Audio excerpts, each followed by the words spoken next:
সমাপ্তি কুরুক্ষেত্রের 18 দিনের যুদ্ধের পরিসমাপ্তি পর বিষয় জানার, বিষয় মনে রাখা, যা নাই ব্রহ্মাণ্ডে তা নাই এই ভাণ্ডে। 12 যোজন এই কুরুক্ষেত্রটা, সেখানে রিপুর বন্ধন, যদ্যপি ধ্বংস কারণে আমি বলেছিলাম যদ ভাব বন্ধনে জুনো, আমি গেয়েছিলাম সব প্রেমা পরিকীর্ততে। হে মা, তোমার যে পুত্রগুলো এক এক করে যুদ্ধের রমে মারা গেছে, মা তুমি কাউকে বাঁচানোর মন্ত্র শেখাওনি।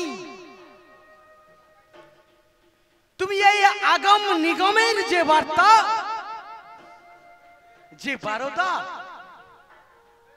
সে বারতা তাদেরকে তুমি পোষণ করাওনি মা। বাবা বাবা একটা পোষণ করেনি, হিংসার সন্তান সবগুলো নিজে পোষণ করে না। বলতে চাইলেও বলতে হয় মা গো, তুমি মাঝে হলে কি করে সেটা এখনো আমার।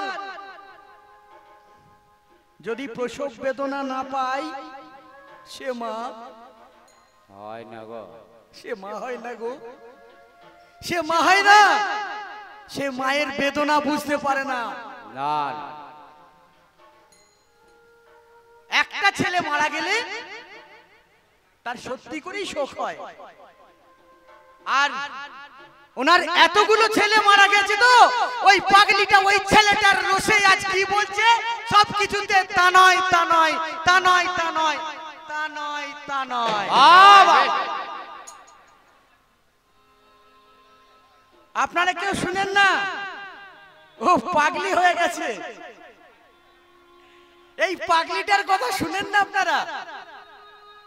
ও বলে কি সর্বধ্বংস রয়তং যদ্যপি ধ্বংস কারণে যদ ভাব বন্ধনে জুনাশা প্রেমা পরিকীর্ততে যদা যদা হি ধর্মস্য গ্লানির্ভবতি ভারত। আমি তো বলেছি যখন যখন যেখানে যেখানে আমার ধর্মের প্রতি অবমাননা করা হবে, আমি সেই পাপীদেরকে তাদের পুণ্য জায়গায়,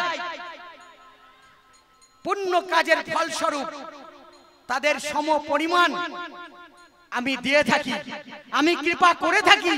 আমি কেশব, আমি মাধব, আমি বংশীধারী, আমি চক্রধারী। বলতে বলতে আমার মা বলছেন 11তম দিনে ভীষ্ম যেদিন প্রলয় যুদ্ধে তাণ্ডব যুদ্ধ করে পাণ্ডবদের সবাইকে ধ্বংস করে দিচ্ছেন, ভগবান শ্রীকৃষ্ণ বলছেন অর্জুন, আমার ভীষ্মদেব গঙ্গাপুত্র ভীষ্ম যদি এইভাবে যুদ্ধ রণে এক এক করে আমাদের শত্রু সেনাকে দমন করতে থাকে, তাহলে আমাদের যুদ্ধ পরিসমাপ্তি অনিবার্য। হ্যাঁ মা, তুমি জিজ্ঞেস করেছিলে যথা কৃষ্ণ তথা জয়, যথা ধর্ম তথা কৃষ্ণ, যথা কৃষ্ণ তথা জয় জয়। তাহলে যেখানে কৃষ্ণ আছে সেখানে জয় আছে তুমি জানতে? আমি বলেছিলাম যদ্যপি ধ্বংস কারণে, যদিও ধ্বংসের কারণ আছে, যদ ভাব বন্ধনে জুনো সা প্রেমা পরিকীর্ততে। যখন আমার জন্ম হয়েছে ওই জন্ম লগ্নেই কিন্তু আমার ঠিক হয়ে গেছে আমার কর্ম, আমার কৃতকর্ম, আমার করার কাজ, ফেলে রাখার কাজ, সমস্ত কাজের পরিসমাপ্তি নিয়ে তোমাকে ফল ভোগ করতে হবে। নাই এই বিশ্বের বুকে যা দেখো দু চোখে, আমি নিজ হাতে এঁকে সব সাজিয়ে রেখেছি, রাখি নাই? যেটা যা প্রয়োজন সব জায়গাতে, প্রত্যেকটি জায়গাতে আসতে সাজিয়ে রেখে তোমাদের চোখের সামনে পেশ করার জন্য আমি দণ্ডায়মান। কেন গো আগো দোহারি, এ বিশ্বের ও বুকে যা দেখো দু চোখে, আমি নিজ হাতে একে সব সাজায়ে রেখেছি।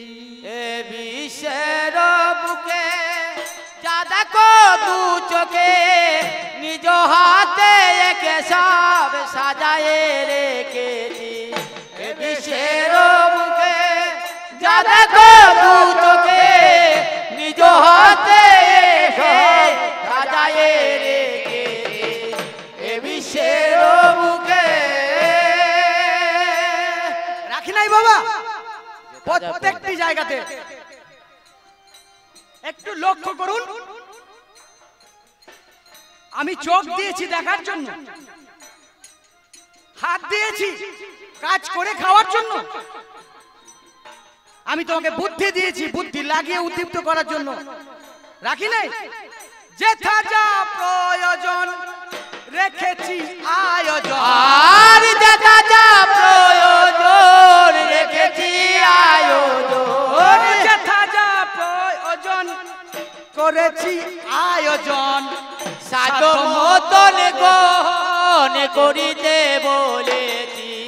এ বিশ্বের বুকে যা দেখো দু চোখে, নিজ হাতে এসে সাজায়ে রেখেছি। এ বিশ্বের বুকে যা দেখো দু চোখে, নিজ হাতে এসে সাজায়ে রেখেছি। এ বিশ্বের বুকে চারিদিকে ত্রাহি ত্রাহি রব। কারো ছেলে মরেছে, কারো স্বামী মারা গেছে, কেউ ভাগ্নে হারিয়েছে, এইভাবে শোক গোটা সংসার। জীবে পরিমিতা অধরে ধাবিতা,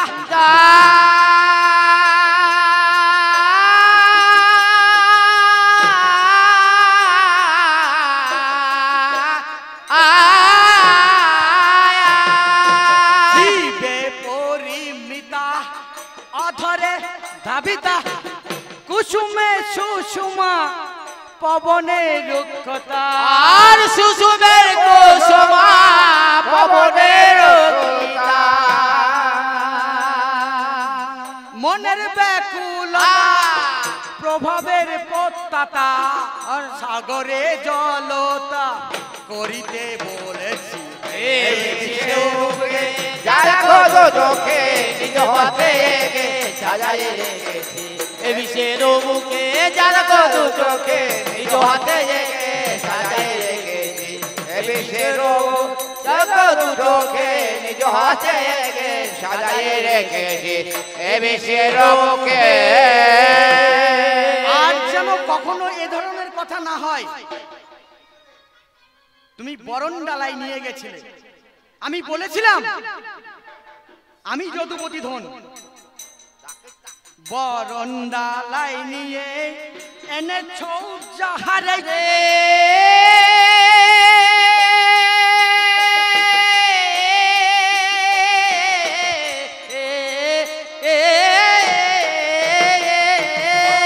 বরণ ডালায় করে এনেছ ভাব ধরে, প্রীতির দূতে করে বলিতে বলেছি। এ বিশ্বের বুকে যা দেখো দু চোখে, নিজ হাতে একে সব সাজায়ে রেখেছি। এ বিশ্বের বুকে যা দেখো দু চোখে, নিজ হাতে একে সাজায়ে রেখেছি। এ বিশ্বের বুকে যা দেখো দু চোখে, নিজ হাতে একে সাজায়ে রেখেছি। এ বিশ্বের বুকে মাগো, তুমি বলেছিলে 7 পুরু কাপড় বেঁধে। এই কবি গানটা তো সস্তার গান নয়, বললেই হলো না। যুক্তি যুক্ত কথা। যৎকালে যখন বলেছিলাম বিবাহ কালে, একটু কালীপ্রসন্ন সিংহের মহাভারত খুলবেন, যতদিন আমি এই সদবা বেশে থাকবো ততদিন আমি আমার এই চোখের কাপড় খুলবো না মা। প্রশ্ন তো সেখানে। ভাবের ঘরে চুরি করিয়া এভাবে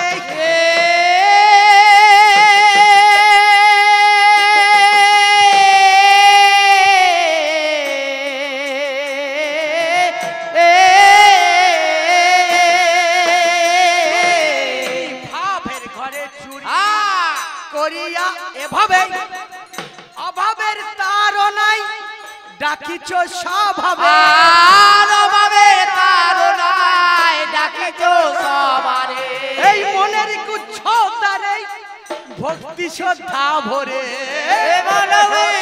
তারে ভক্তি সহকারে নিজ হাতে একে সাজায়ে রেখেছি আরে নিজের মুখে দাদা গো দু চোখে নিজ হাতে একে সাজায়ে রেখেছি নিজের মুখে দাদা গো দু চোখে নিজ হাতে একে সাজায়ে রেখেছি বিশ্বের বুকে দাদা গো দু চোখে নিজ হাতে একে সাজায়ে রেখেছি বিশ্বের বুকে। শাস্ত্রে কলম দিয়েছেন ভক্ত বাঞ্ছা কল্পতরু নিত্য নিরঞ্জন হরি বিনাশিতে ভব মায়া কলিতে হও। বাহ, তাই তো কলিতে এসেছি বলিতে এসেছে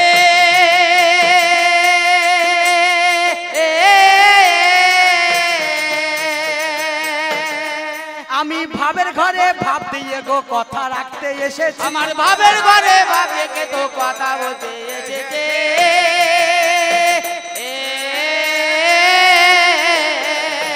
এইভাবে আমার কথা মাগো চিন্তা করো মনে মা আমার চিন্তালতা ভাব ধরেছে সামানে যখনে ছিল তোমার চিন্তালতা আমার মনের অনুগতা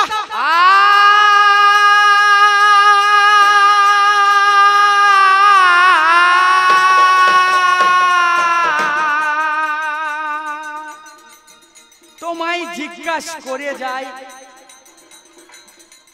তুমি মাগো গান্ধারী জানাও গো আমায় ও গো কেন মাগো মা গান্ধারী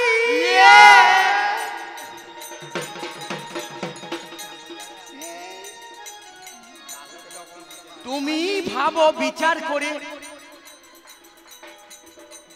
আমার ভাবসাগরে ঢুললে তুমি গুটি গুটি ধরে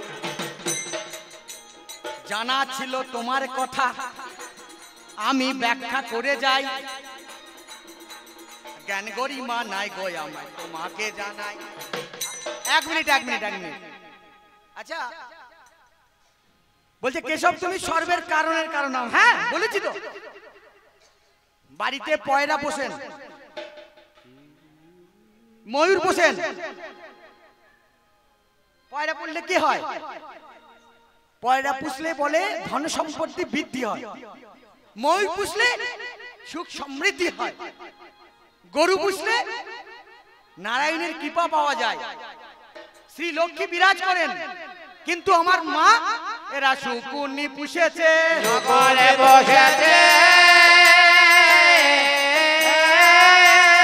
আস্তে আস্তে পোষেনি মামা শকুনি তাহলে কেউ যদি শকুনি পড়ে তার বংশে কেউ থাকবে মাথা ঠিক আছে বংশ হয়েছে বংশ হয়েছে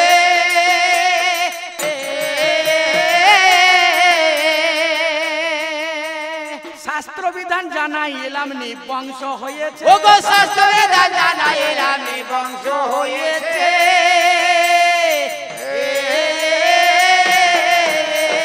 বলতে বলতে বললো মাগো একটু চিন্তা করো মনে আজকে তুমি অকারণে কেন গো এখানে মাগো তুমি বরণডালা নিয়ে বরণ করতে এলে বাবা বাবা চালাই ভাও চালা আমাকে ঘুরিয়ে তুমি কথা যে শোনালে বললে তুমি ভালো কথা মাগো চিন্তামণি তুমি আমার কাছে শোনো আজ গুণমণি বাবা বরণ কথা করলে ভালো মানুষ মুক্তি পায় ভালো কর্ম করেছি তাই বরণ যে করাই বলছি শোনো তুমি ভালো কর্ম করতে এসছো যুদ্ধে জয় করেছো তাই তোমায় যুদ্ধটা কি কৃষ্ণের সঙ্গে হয়েছে হ্যাঁ এ কি পড়াশোনা এটা কেমন কথা ধন্যবাদ হেমচন্দ্র বাবুকে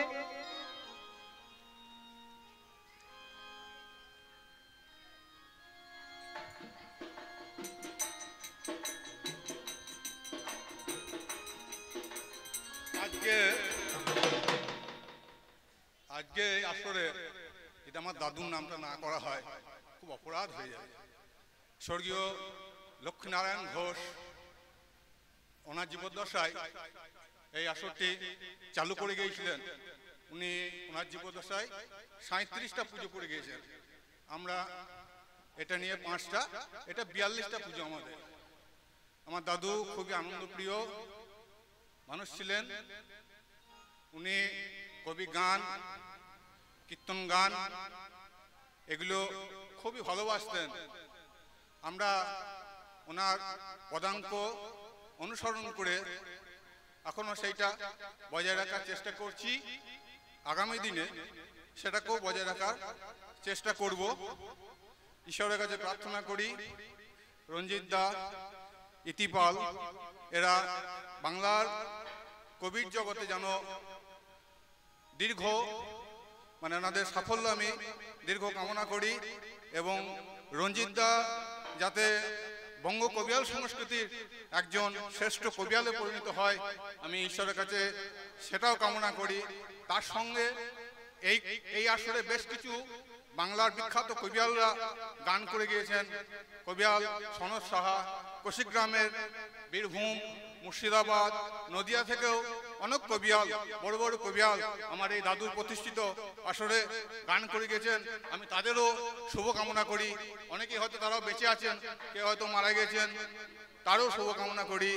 সেই সঙ্গে আপনাদের কাছে প্রার্থনা করি আমার দাদুর আত্মার শান্তি কামনা করবেন এবং আমরা যেন এই আসরটা আগামী দিনে বজায় রাখতে পারি। ধন্যবাদ।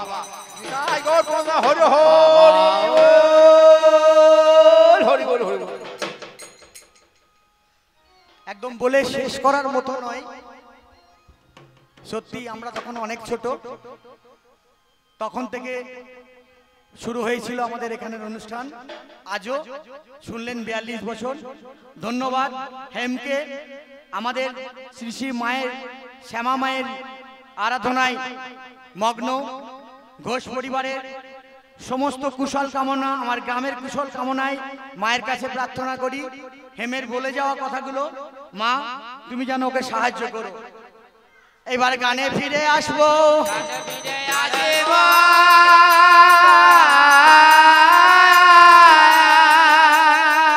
একটু শাস্ত্র কথা শোনাবো, গানে ফিরে আসবো। শাস্ত্র কথা শোনাবো, গানে ফিরে আসবো।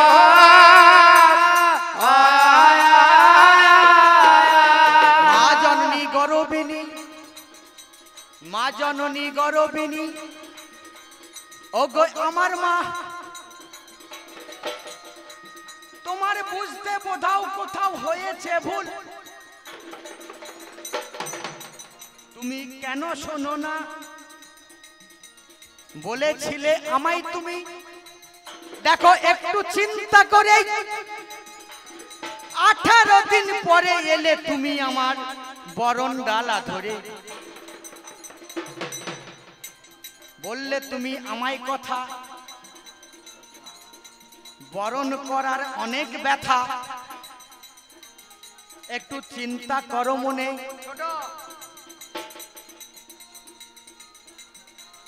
যেখানে 100 পুত্র গেছে মারা, ওই কুরুক্ষেত্র রণে বিজয় গোষ্ঠী যে আছে মা, তুমি তাকে কেন বরণ করলে না?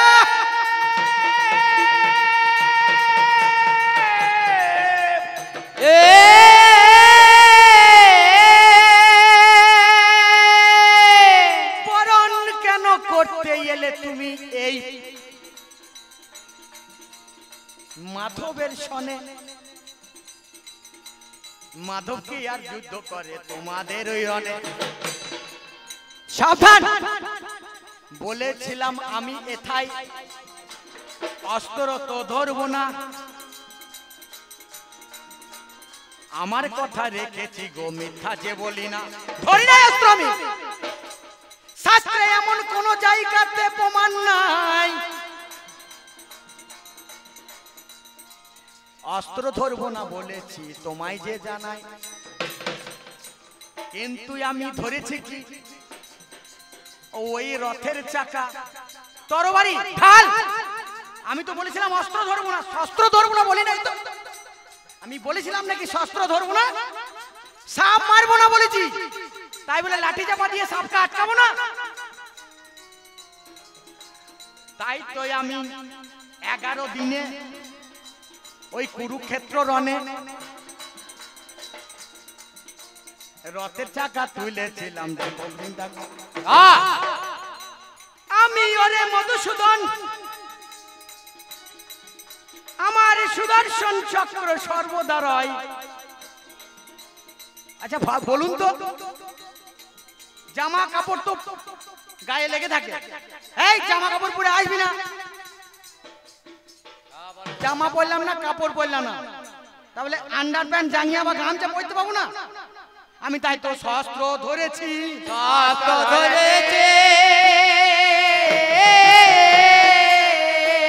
আমি দেওয়া কথা রেখেছি, শস্ত্র ধরেছি, দেওয়া কথা রেখেছি, রথ ধরেছে।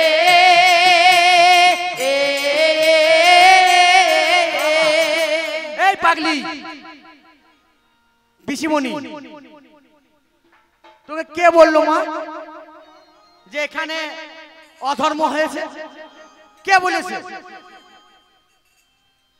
এই যে যুদ্ধরণ 12 যোজন দৈর্ঘ্য, আমার 12 যোজন দৈর্ঘ্য, এই কুরুক্ষেত্র রণে যে তাই কুরু কুরু রবে ওঠে অকারো কারণে। কৃষ্ণধন সর্বদাই হেতা, প্রেমের ঠাকুর আমার।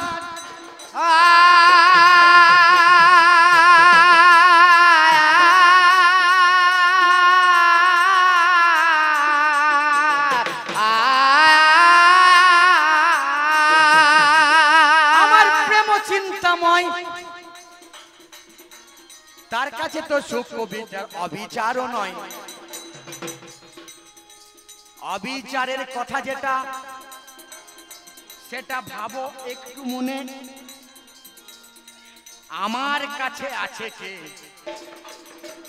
দেখো এই ক্ষণে। তুমি বলছো ওদের ভাইয়ে ভাইয়ে যুদ্ধ, তাহলে আমি কেন এখানে? বলা কথা দিয়েছি মা, তোমার যুদ্ধের প্রথম কালে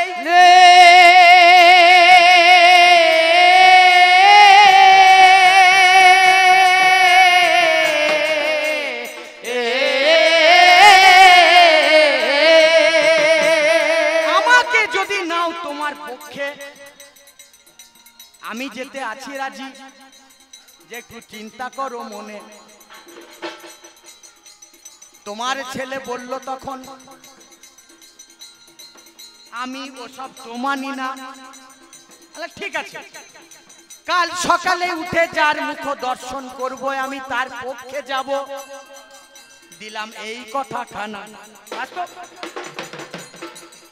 ওগো যথাকালে যত গৃহে আমি শয়ন কক্ষে যাই।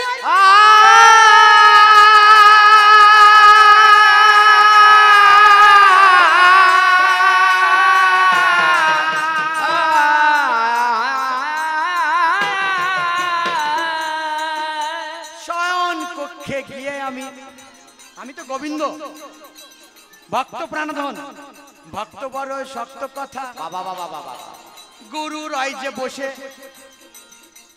গাছের ফলতি গাছে তাকে মোটা বড়ে কইছে বাহ। বুঝে গেছি ভক্ত আমার শক্ত মন নিয়ে আসলো আজি আমার কাছে মনেরই কারণে। দুর্যোধন এ কি করছো? তুমি রাজার ছেলে, রাজার মতো যাবে, কারু পাইয়ে পড়ে দৌড়ান করতে যাও? কুটবুদ্ধি কুকার্য যেই তো মাথায় রয়। আমার দুর্যোধন ভেবে নিল মনেতে নিশ্চয়। বাবা বাবা বাবা বাবা বাবা বাবা, ভালো কথা বলছো বিয়াই, এটা চিন্তার বিষয় রয়। রাজার ছেলে যাব আমি এখানে নিশ্চয়, তবে পায়ের তলায় থাকবো কেন? আমি ভিখারি তো নই, রাজার মতো ভাব হবে যে আমারও নয়। তাই তো আমি শ্রীকৃষ্ণেরও মাথার অগ্রশিরে, ভগবান শ্রীকৃষ্ণ ঘুমাচ্ছেন আর মাথার বালিশের কাছে এই মাথা মোটা গিয়ে আমার দাঁড়াই যে বাবা। কেন বললাম? দেখুন, ঘুম ভাঙার পরে যে কেউ তাকায় তাহলে কোন দিকে নজর যাবে? পায়ের দিকে। সেইখানেতেই আমার ওগো আমার ভক্ত প্রাণধন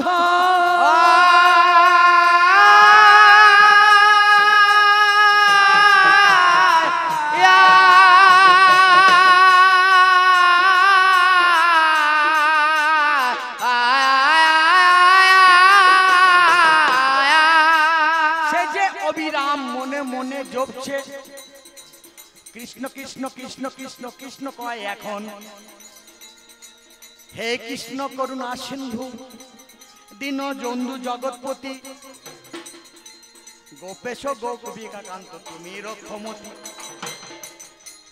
জয় গুরু গোবিন্দ বলে আমার পায়ের তলাই রয়, সেখানে তো টকাম করে কৃষ্ণের উদয় হয়। বাস সারা যেই তাকিয়েছে, আরে অর্জুন তুমি কখন এলে? তখন মাথা দিকে দুর্যোধন বলছে ব্যয় মশাই আমি আগে এসেছি।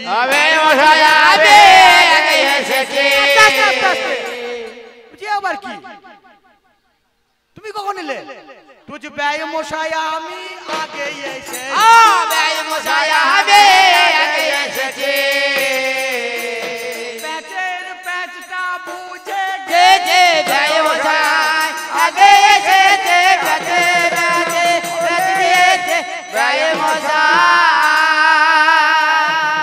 तस्मिन् ब्राह्मण्येन विनायचुत ने जायते ग्रक्तानियेषु। মা তুমি জানতে কখন?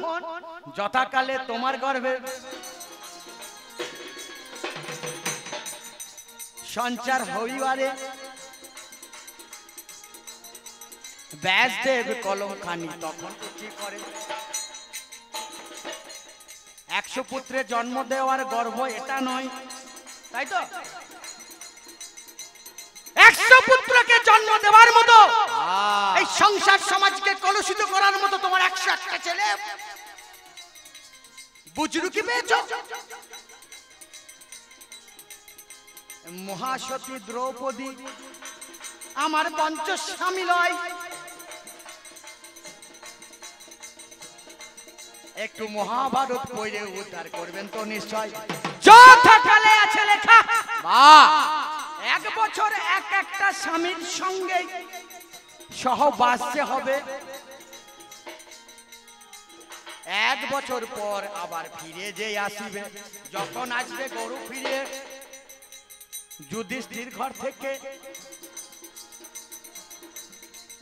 মেমোরিতে সব কিছু ডিলিট করা যাবে। হ্যাঁ, ব্রহ্মবৈবর্ত পুরাণে কথা গো আমি সৃষ্টি তত্ত্বে গো